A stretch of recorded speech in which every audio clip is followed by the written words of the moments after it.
మీరు పాడయ్యే మాటలు, మీరు పాటించకూడని మాటలు మీ తల్లిదండ్రులు మీకు ఎప్పుడూ చెప్పరు.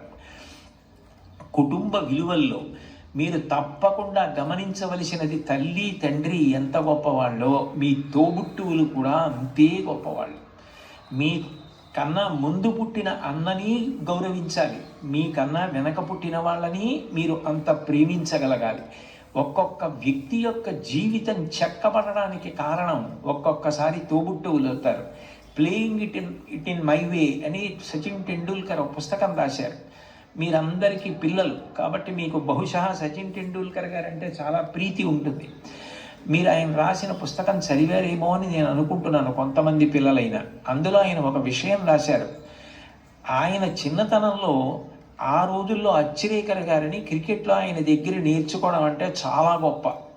అచ్రేకర్ గారి దగ్గర క్రికెట్లో శిక్షణ పొందడం కోసం టెండూల్కర్ గారు వెళ్ళినప్పుడు ఆయన్ని తీసుకెళ్ళింది ఆయన అన్నగారు అజిత్. అచ్రేకర్ టెండూల్కర్ని నిలబెట్టి కొన్ని బాల్స్ బౌలింగ్ చేయించి ఏది ఆడు అన్నారు. అస్సలు సరిగా ఆడలేకపోయారు టెండూల్కర్. ఆడలేకపోతే వెంటనే గురువుగారు అచ్రేకర్ చూసి, అబ్బాయి ఈ పిల్లవాడు ఇంకా సరిపోడు, వచ్చే వేసంకాలం సెలవుల్లో తీసుకురండి అన్నారు. అన్నగారు అజిత్ పరిగెత్తుకుంటూ అచ్రేకర్ దగ్గరికి వెళ్ళి, కాదు కాదు, మా వాడి వ్యక్తిత్వంలో ఒక బలహీనత ఉంది, వాడు చాలా మొహమాటస్తుడు, సిగ్గు, భయం, బిడియం, మీరు చూస్తున్నారన్న బిడియంతో ఆడలేకపోయాడు.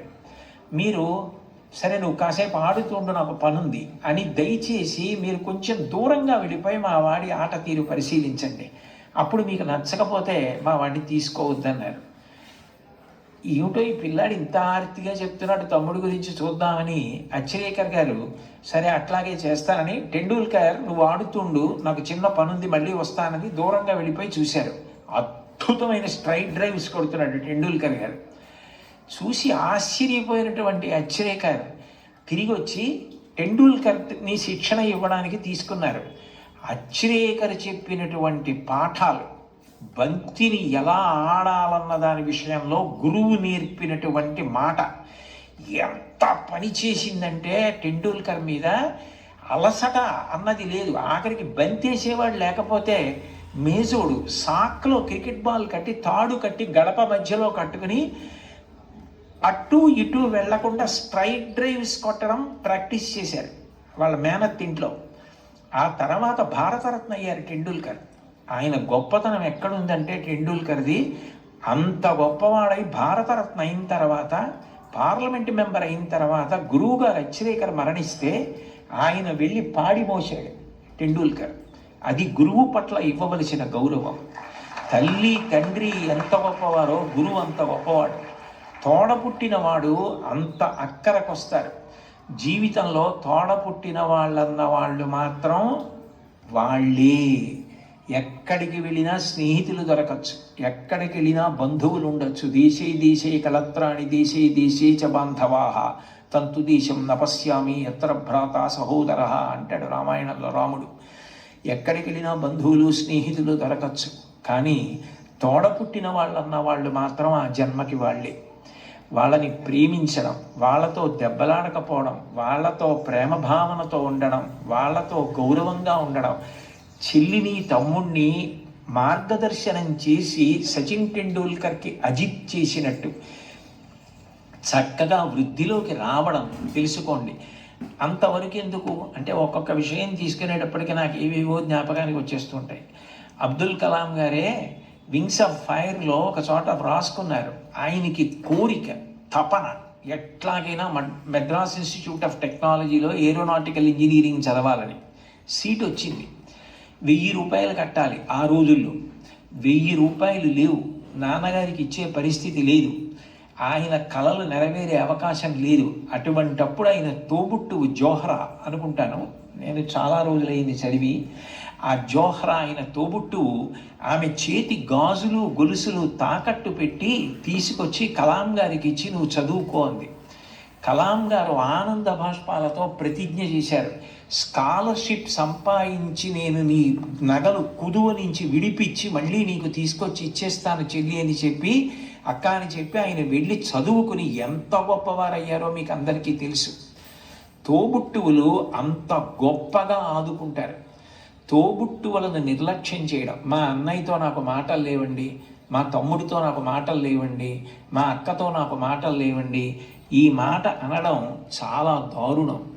నీ తోడబుట్టిన వాడితోటే నువ్వు సర్దుకోవడం చేత కాని వాడివి సమాజంలో ఎవరితో సర్దుకుంటావు, ఎవరితో శాశ్వతంగా స్నేహాన్ని నెరపగలుగుతావు? నిన్నెవరు నమ్ముతారు? ఎంతమంది వచ్చినా నీ తోబుట్టువులు నీ ఇంటికి రాకపోతే ఏమిటో ఆయన ఊరందరికీ చెప్తారు కానండి, వాళ్ళ తమ్ముడే వాళ్ళ ఇంటికి రాడు, వాళ్ళ అన్నయ్యే వాళ్ళ ఇంటికి రాడు అంటారు. విరితి ప్రసంగం అవుతుంది. తోబుట్టువులతో సఖ్యత ఎప్పుడూ పాటించాలి. ఘర్షణ అన్నది ఉంటుంది. ఒక్కొక్కటి మనకిష్టమైంది తమ్ముడికి ఇష్టం లేకపోవచ్చు. ఏది ఇష్టం లేదో దాన్ని పరిహరించండి. ప్రేమగా ఉండడం, ప్రేమ పంచడం, అందరితో కలిసిమెలిసి ఉండడం బాగా నేర్చుకోండి. కుటుంబంలో మీరు ఏది నేర్చుకున్నారో అదే ముందుకొచ్చి పెద్దదవుతుంది సమాజంలో. కుటుంబంలో పెద్దవాళ్ళు తల్లిదండ్రులు ఉంటారు, సమానులు ఉంటారు, కింద చెల్లెళ్ళు ఉంటారు, తమ్ముళ్ళు ఉంటారు. మీరు దాన్ని పెంచితే, ఆ గది గోడలు పెంచితే అదే సమాజం. మీరు సమాజంలోకి వచ్చారనుకోండి, మీకన్నా బాగా చదువుకునే వాళ్ళు ఉంటారు. మీకన్నా బాగా చదువుకునే వాళ్ళని చూసి మీరు అసూయ పడకూడదు. వీళ్ళు ఎంత కష్టపడితే నాకన్నా ఇన్ని మార్కులు సంపాదించగలిగారు, కాబట్టి నేను కూడా కష్టపడతాను, కష్టపడి వీళ్లతో సమాన స్థాయిని పొందుతానని వాళ్ళని గౌరవించడం నేర్చుకోండి. మీతో సమానంగా మార్కులు వచ్చేవాళ్ళు ఉంటారు, నాతో సమానుడు అనకండి. అఫీషియల్ లాంగ్వేజ్లో మై ఈక్వలెంట్ కౌంటర్ పార్ట్ అంటుంటారు. అలా ఉదాసీన భావం పొందకండి. నాతో సమానుడు అంటే నేను ఎంత కష్టపడితే నాకు ఈ మార్కులు వచ్చాయి, అతను కూడా అంత కష్టపడితే కదా వచ్చాయి, కాబట్టి ఇతన్ని నేను గౌరవించాలని ప్రేమించండి. మీకన్నా తక్కువ వాళ్ళు ఎప్పుడన్నా కనపడ్డారనుకోండి, సమాజంలో మనకన్నా కింద ఉన్నవాడు, మనకన్నా పైన ఉన్నవాడు, మనకన్నా సమానుడు కనపడకుండా ఉండడు. ఈ ముగ్గురు కనపడి తీరుతారు మీకు. మీకన్నా చిన్నవాడు కనపడితే మీరు పరిహసించడం, వెటకారమాడడం, వాళ్ళని తక్కువ చేసి చూడడం నేర్చుకుంటే అంతకన్నా మానవత్వానికి చేటు ఇంకొకటి లేదు. మనకన్నా ఎవరైనా తక్కువలో కనపడితే వాళ్ళు వృద్ధిలోకి రావాలని మనస్ఫూర్తిగా భగవంతుణ్ణి ప్రార్థించాలి. వాళ్ళు గౌరవింపబడాలి అని కోరుకోవాలి. అంతేకాని తక్కువ చేసి చూడడం అన్నది జీవితంలో ఎప్పుడూ నేర్చుకోకూడదు. నీ తమ్ముడైతే నీ తమ్ముడికి ఒక్క మార్కు తక్కువ వస్తే వాడికి రావాలని ఎలా కోరుకుంటావో, నీ కుటుంబం గదులు ఆ గోడలు పోతే అది పెద్దదైతే అది సమాజం అవుతుంది. నువ్వు ఇంట్లో ఏం నేర్చుకున్నావో అదే రేపు సమాజంలో నువ్వు అమలు చేయగలుగుతావు. నీ ఇంట నీ తల్లిదండ్రుల్ని గౌరవించడం చేత కాకపోతే నీ గురువుని గౌరవించలేవు, నువ్వు ఎవ్వరినీ గౌరవించలేవు, ఎవ్వరిని గారిని సంబోధించలేవు. ఎంతటి మహాత్ముడు కానివ్వండి, ఆయన్ని ఏకవచన ప్రయోగం చేసి వాడు వీడు అని మాట్లాడడం అలవాటు అవుతుంది.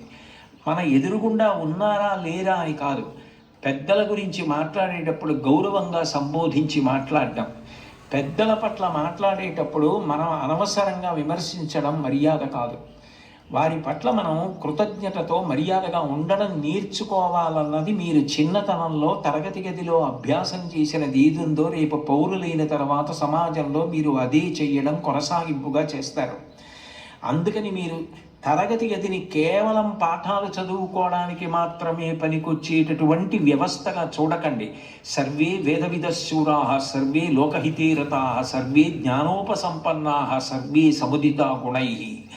ఒక్కటి జ్ఞాపకం పెట్టుకోండి, ఏమీ చదువుకోనటువంటి వ్యక్తి చేసినటువంటి నేరం పట్టుకోవడం చాలా తేలిక.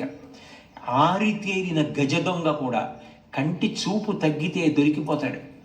ఎప్పుడో అప్పుడు దొంగతనాలు చేసే వ్యక్తి దొరుకుతాడు. చాలా బాగా చదువుకుని, గొప్ప ఇంజనీరింగ్ చదువుకుని, ఎంతో విద్య వచ్చిన తరువాత తనకొచ్చినటువంటి గొప్ప విద్యని ఆసరాగా చేసుకొని ఇతరులను మోసం చేసి కోట్లు సంపాదించడానికి అలవాటు పడ్డాడనుకోండి, అతను ప్రపంచంలో ఎక్కడెక్కడో దాగి ఏవేవో చేస్తున్నా అతన్ని పట్టుకోవడానికి పోలీస్ వ్యవస్థ అంతా కష్టపడవలసి వస్తుంది. చదువుకున్నవాడి చదువు దేనికి పనికి రావాలి అంటే సమాజాన్ని ఉద్ధరించడానికి పనికి రావాలి. అంతేకాని చదువుకున్న చదువు సమాజాన్ని పాడు చేయడానికి పనికి రాకూడదు. మీరు ఒక కలెక్టర్ అయితే మీరు కలెక్టర్గా గుర్తుండిపోయేటట్టుగా జిల్లాని పరిపాలించగలగాలి. ఒక్కొక్క కలెక్టర్ అలా జ్ఞాపకం ఉండిపోతారు. సందర్భం వచ్చింది కాబట్టి నేను చెప్తున్నాను. కార్తికేయ మిశ్రా గారని మా జిల్లాకి కలెక్టర్గా వచ్చారు. డొక్కా సీతమ్మ గారి విగ్రహం పెడుతూ ఆయన డొక్కా సీతమ్మ గారి గురించి నేను ప్రసంగాలు చేశానని మా ఇంటికి వచ్చారు. మా ఇంటికి వచ్చి ఆయన వచ్చినప్పుడే నేను మంచినీళ్ళు బయట నుంచి కొని తెచ్చుకుంటుంటే ఆయన చూశారు. ఏం గురువుగారు మీకు మంచినీళ్ళు లేవా అని అడిగారు. అడిగితే నేను అన్నాను, అయ్యా మాకు ఇక్కడ మంచినీళ్ళు లేవండి, ఉప్పు నీళ్ళు వస్తాయి, అందుకని మంచినీళ్ళు కొనుక్కుంటూ ఉంటామన్నాను. మీకేనా ఈ ప్రాంతం అంతానా అన్నారు. ఈ ప్రాంతం అంతా మంచినీళ్ళు లేవండి అన్నాను. ఆయన మీరు నమ్మండి నమ్మకపోండి, ఇప్పుడు కార్తికేయ మిశ్రా గారిని పొగిడితే నాకేదో ఆయన పదవిస్తారనడానికి నేను ఉన్న ఉద్యోగమే పదవి విరమణ చేసేశాను. నాకేం దాని మీద ఆశ లేదు. యథార్థం చెప్పాలి కాబట్టి చెప్తున్నాను. ఆయన హతాశులై సోఫాలో వెనక్కి కూర్చుని, నేను జిల్లా కలెక్టర్గా ఉన్న చోట మంచినీళ్ళు లేక ఇంతమంది ఇబ్బంది పడితే నాకు అది అవమానం గురువుగారు, పరమ అవమానం అని వెంటనే ఫోన్ చేసి అధికారులతో మాట్లాడి, మీరు నమ్మండి 10 రోజుల్లో ఇళ్ళకి కాదు కొళాయి వేయించుకోలేని వాళ్ళు నీళ్లు పట్టుకోవడానికి కూడా గొట్టాలు వేయించారు. ఇప్పటికే ఆ ప్రాంతం అంతా కార్తికేయ మిశ్రా గారిని తలుచుకుంటారు. అంటే నువ్వు కలెక్టర్ అయితే అలా పేరు తెచ్చుకోగలగాలి, నువ్వు ఒక డాక్టర్ అయితే అంత గొప్ప పేరు తెచ్చుకోగలగాలి. మా ఊళ్ళో డాక్టర్ ఐవి రావు అని ఒక డాక్టర్ గారు ఉన్నారు. ఆ డాక్టర్ గారిని చూస్తే జబ్బులు తగ్గిపోతాయని తెల్లవారుజామున 4 గంటలకు ఆయన కోసం మంచులో వెళ్ళి నిలబడతారు. ఆయన కూడా అలాగే వైద్యం చేస్తారు. వ్యక్తిగత జీవితమే లేదు. నేను అప్పుడప్పుడు అంటుంటాను, డాక్టర్ గారు మీకు సినిమాలకు వెళ్ళాలని ఉంటుందా అని. ఆయన పెద్ద నవ్వు అంటారు, సినిమాకి వెళ్ళిన 2.5 గంటల్లో కోటేశ్వరారు, నేను ఒక్క 10 మందిని వైద్యం చేసి చూసి వాళ్ళు సంతోషంగా వెళ్ళిపోయి వాళ్ళకి ఆరోగ్యం కలిగితే వాళ్ళ పని వాళ్ళు చేసుకుని సంపాదించుకుని బతికితే నాకు అంతకన్నా ఏం కావాలండి. సినిమా ఇచ్చే ఆనందం కన్నా ఈ తృప్తి నాకు ఎక్కువ గురువుగారు. ఇది చదువుకున్న వాడికి అది లేకపోతే